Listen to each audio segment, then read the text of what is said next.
country rap tune.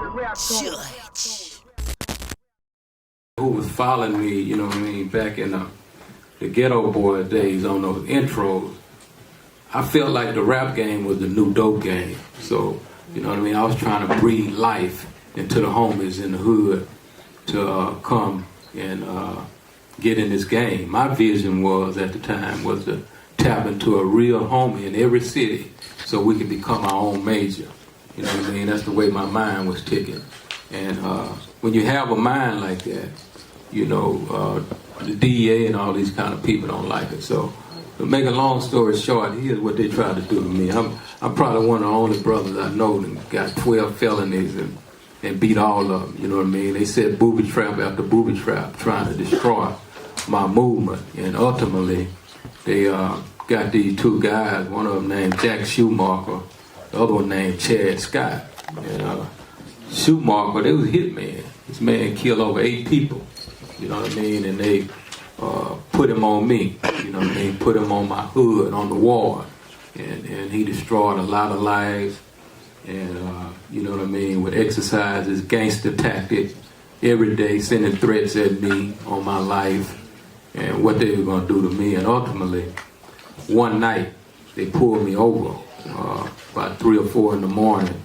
And that's the first time I had ever got pulled over by a DPS agent and asked to stop at another location. So you stop me here and tell me to go stop again at another location. And when I got to that location, he told me to stop at. He said, pull the fuck over. You know what I mean? He wanted me to pull over in the dark where I saw 2 cars over there in the dark. And I'm like, no, I ain't pulling in that dark to myself, you know. And plus I had a few homies riding behind me because that's the way we roll. You know, it was going to be a war right there on the spot, but I'm cooperating and trying to be a good citizen.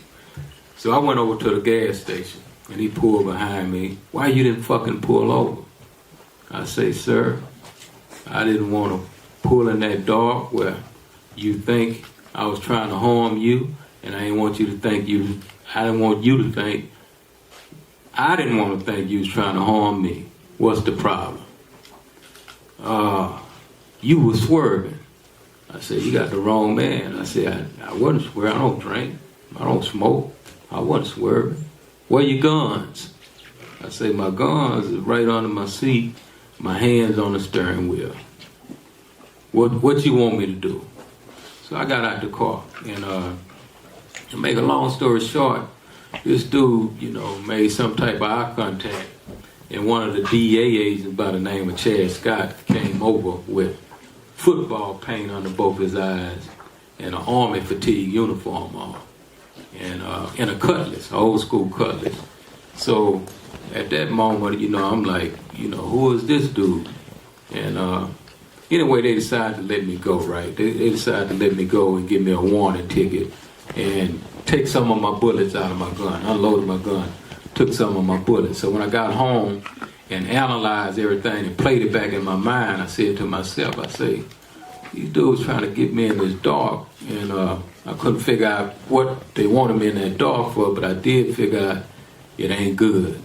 So therefore, I really felt like my life was in danger, and I wanted it to be known. I talked to my attorney.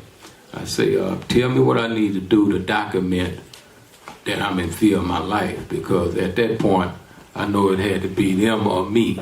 And what I was trying to do is put as much protection on my ass as I could, just in case I came out on top. And I planned on coming out on top.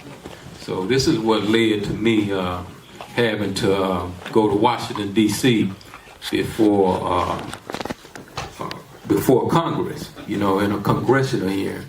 And in there I spoke to CIA, DEA, and all these different people, but Congress Woman Maxine Waters arranged that meeting for me.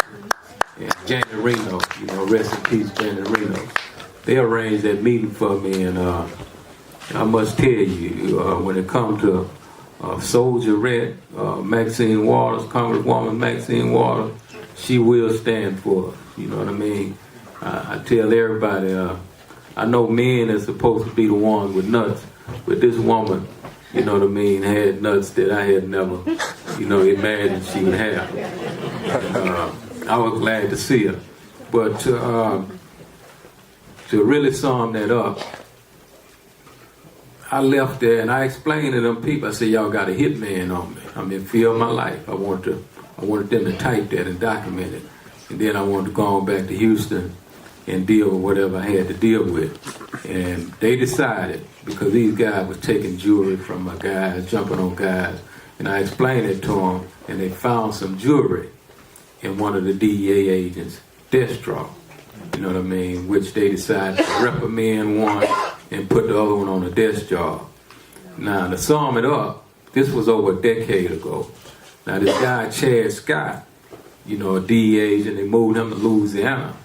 And recently, they reached out to me to try and get me to assist them with their own. This guy, Chad Scott, just got 13 indictments on himself. You know, the same one I put the spotlight on years ago. He got 13 indictments waiting on trial for taking money, taking drugs, some of everything, you know what I mean? And, you know, it's amazing. It took them over a decade to catch up with what I was trying to explain to them, you know, years ago. I'm done with that. Country rap tune.